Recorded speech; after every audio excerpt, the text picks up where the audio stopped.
Chapter 14. Let's check it out. There are cases when systems lose their resilience. Take your own body, for example.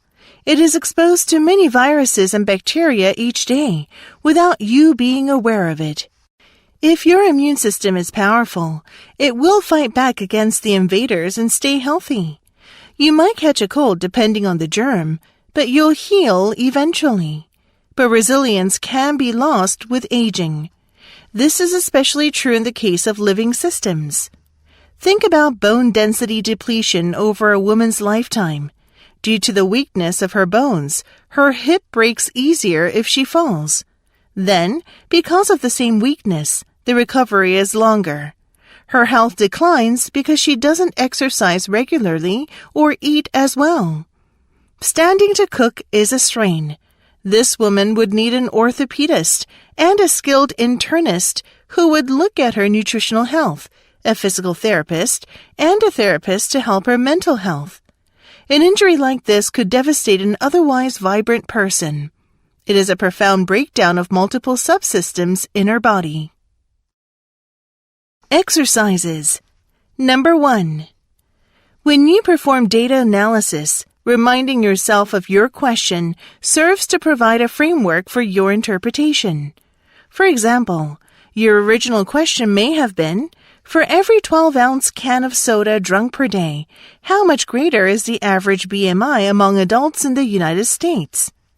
The wording of the question tells you that your original intent was to determine how much greater the BMI is among adults in the U.S. who drink, for example, 2 12-ounce cans of soda per day on average, than among adults who drink only 1 12-ounce soda per day on average.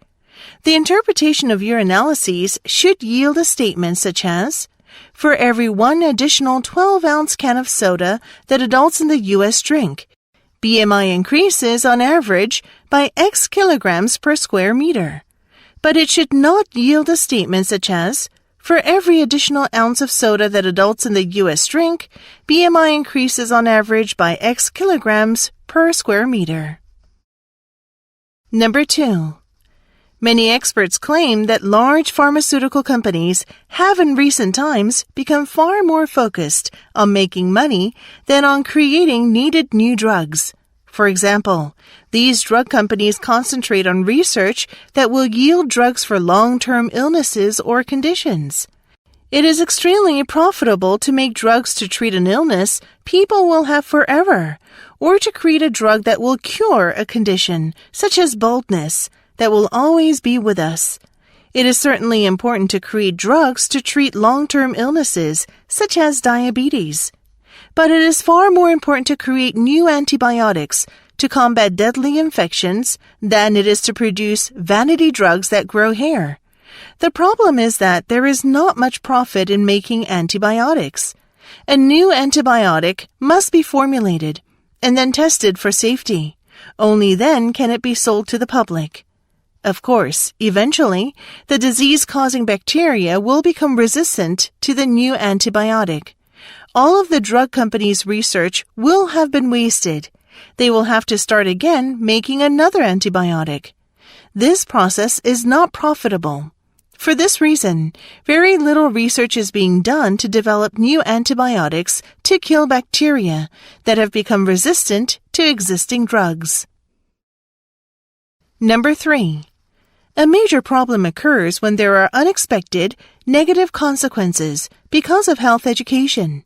These can be the result of erroneous, poorly planned, or improperly implemented education efforts.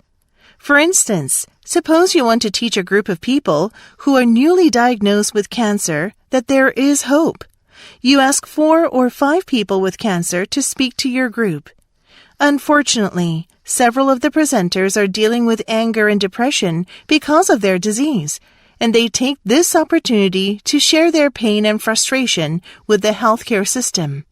At the end of the session, your audience is likely to be confused, at the least, or to feel complete despair, at the worst. They may lose confidence in the ability to survive cancer treatment. They may even decide to give up therapy altogether and get it over with. Although this example is quite extreme, problems can occur even under ideal circumstances. Number 4. Schistosomiasis, a parasitic disease spread by snails, provides a dramatic example of the relationship between political ecology and disease. For decades, economic development programs throughout the world have often focused on the building of dams to prevent seasonal flooding, improve irrigation, and provide hydroelectric power. Enormous dams such as the Aswan High Dam on the Nile River have dramatically altered the ecology of surrounding areas by preventing seasonal flooding and creating one of the largest man-made bodies of water in the world. A byproduct of such changes, however, is an altered relationship between human populations and certain waterborne parasitic infections, such as schistosomiasis.